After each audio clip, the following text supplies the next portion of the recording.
नमस्कार दोस्तों, आप सभी में विराजमान परमपिता परमात्मा को मेरा नमस्कार। अगर आपने अल्लू अर्जुन की हालिया सुपर हिट फिल्म पुष्पा देखी होगी तो आपको पता होगा कि ये फिल्म रक्त चंदन पर आधारित है। तो दोस्तों, इस फिल्म के सेंटर में अल्लू अर्जुन है, यानी कि अपने पुष्पा भाऊ, लेकिन मैन हीरो का जो रोल प्ले कर रहा है, जो सेंट्रल है, वो है रक्त चंदन। और इसका नाम जो रक्त चंदन रखा गया है एकदम सटीक है। और जब अल्लू अर्जुन का कैरेक्टर देखते तो हमको ख्याल आता कि यार ये आदमी को कहीं हमने देखा है, तो हमको एहसास होता है कि रक्त चंदन से जुड़ा हुआ एक आदमी था जिसकी मूछें 3 राज्यों के जंगल में फैली हुई थी, और वो था रक्त चंदन का तस्कर वीरप्पन।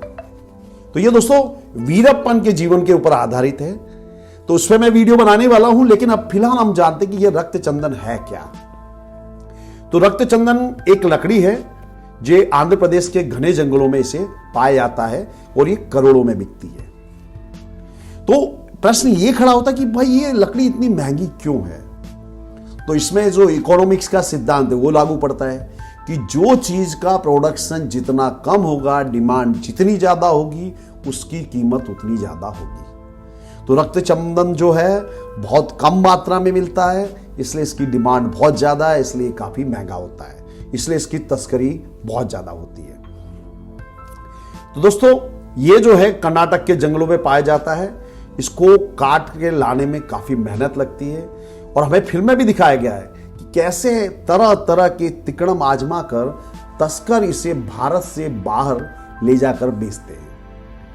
इसमें पूरा सिंडिकेट लगा हुआ होता है जिसमें नेता से लेकर माफिया और कारोबारी तक शामिल होते हैं। अंतरराष्ट्रीय प्रकृति संरक्षण मंत्र यानी कि international union for conservation of natures ने रक्त चंदन को विलुप्त होने के कगार पर खड़ी प्रजाति में रखा है। ये पूर्वी घाटों में एक सीमित क्षेत्र में ही अब बच गया है।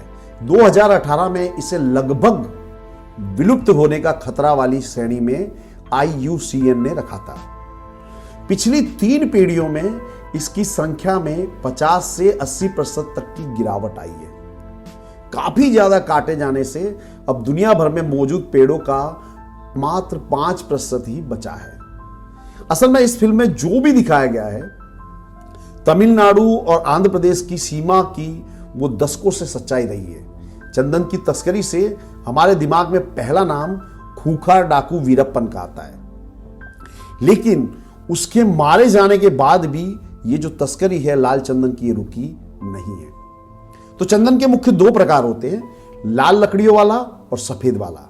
तो पूजा पाठ के लिए भी इसका उपयोग होता है, जहां रक्त चंदन का उपयोग शैव और शाक्त संप्रदाय द्वारा किया जाता है।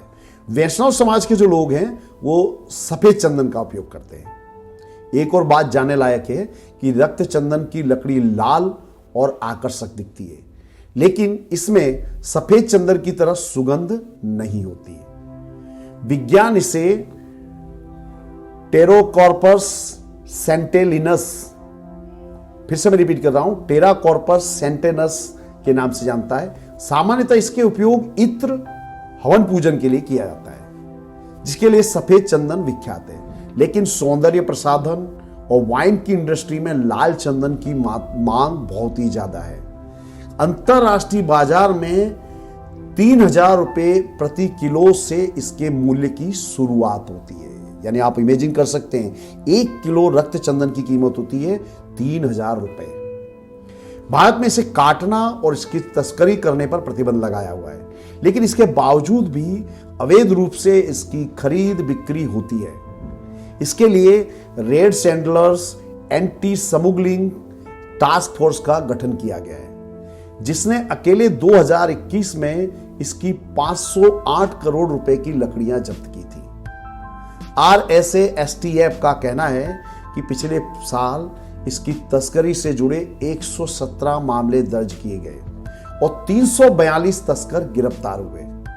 अब उसकी तस्करी रोकने के लिए टास्क फोर्स को सैटेलाइट फोन्स दिए जा रहे हैं ताकि जंगल में उन्हें संचार व्यवस्था में कोई दिक्कत ना हो। रक्त चंदन के पेड़ मुख्य रूप से शेषचलम के जंगलों में पाए जाते हैं, जो आंध्र प्रदेश में तमिलनाडु से सटे चित्तूर, कड़पा, कुरुनूल, नेल्लोर नामक 4 जिलों में फैला हुआ है।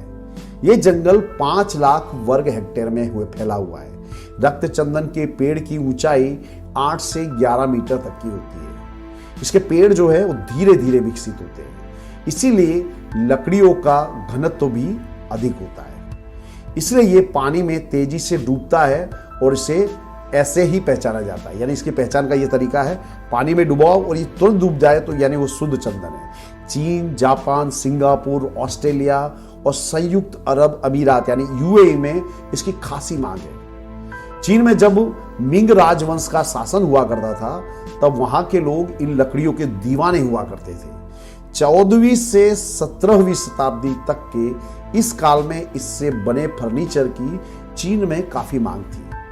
यहाँ के रक्त चंदन संग्रहालय में अब भी इन लकड़ियों से बनी कलाकृतियां रखी हुई है। इसी तरह जापान में शादी के दौरान उपहार में दिए जाने वाले एक वाद्य यंत्र, जिसका पुष्पा फिल्म में भी उल्लेख है, उसके लिए रक्त चंदन की लकड़ियों का ही उपयोग किया जाता था। लेकिन समय के साथ साथ ये परंपरा थी वो कम हो गई। इसे भारत का लाल सोना भी कहा जाता है। इसकी वजह से दक्षिण भारतीय राज्यों में कई बार हिंसा देखने को मिली है। इसके कई औषधि गुण भी होते हैं। शराब और कॉस्मेटिक्स के व्यापार में लोकप्रिय इन लकड़ियों वाले रक्त चंदन के पेड़ों की सुरक्षा की जिम्मेदारी अंतर्राष्ट्रीय समझौतों के तहत भी भारत सरकार की ही है। दुनिया में और कहीं ये नहीं मिलते। इनकी तस्करी पर 11 साल के जेल तक का प्रावधान है। 2015 में एक एनकाउंटर में 20 तस्कर मारे भी गए थे। यानी इससे आप अंदाजा लगा सकते हो कि इसकी जो तस्करी है कितने बड़े पैमाने पर होती है। और अंत में जान लीजिए कि असल में पुष्पा में रक्त चंदन की तस्करी की जो लकड़ियां दिखाई गई हैं वो नकली लकड़ियां थी। 500 से लेकर 1500 तक लोगों के साथ कई दिनों तक जंगल में इस फिल्म की शूटिंग की गई। फोम और फाइबर से रक्त चंदन की नकली लकड़ियों का निर्माण किया गया था। फिल्म के आर्ट डिपार्टमेंट ने इसके लिए एक फैक्ट्री भी स्थापित की थी। एक बार तो दोस्तों बहुत ही अजीब घटना घटी कि पुलिस चकमा खा गई और क्रू को, जो फिल्म का जो पूरा क्रू था, उसकी पूरी जांच करने के बाद ही उन्हें जाने दिया गया। इन नकली लकड़ियों को शूटिंग के लिए जंगल में ले जाना होता था और वापस लाना होता था। तो दोस्तों ये जो रक्त चंदन है इसका इतिहास काफी रक्त रंजित है। वीरप्पन ने इस रक्त चंदन की तस्करी में 2000 से ज्यादा हत्याएं की थी। वो इतना जुनूनी आदमी था कि उसने अपने ही हाथों अपनी बच्ची का गला घोंट दिया था। उसने 2000 हाथियों की भी हत्या की थी। दोस्तों वीरप्पन के ऊपर भी मैं अगला वीडियो बनाने वाला हूं और आपकी क्या राय है वो मुझे कमेंट बॉक्स में अवश्य बताइएगा। Thank you very much friends, have a very nice day.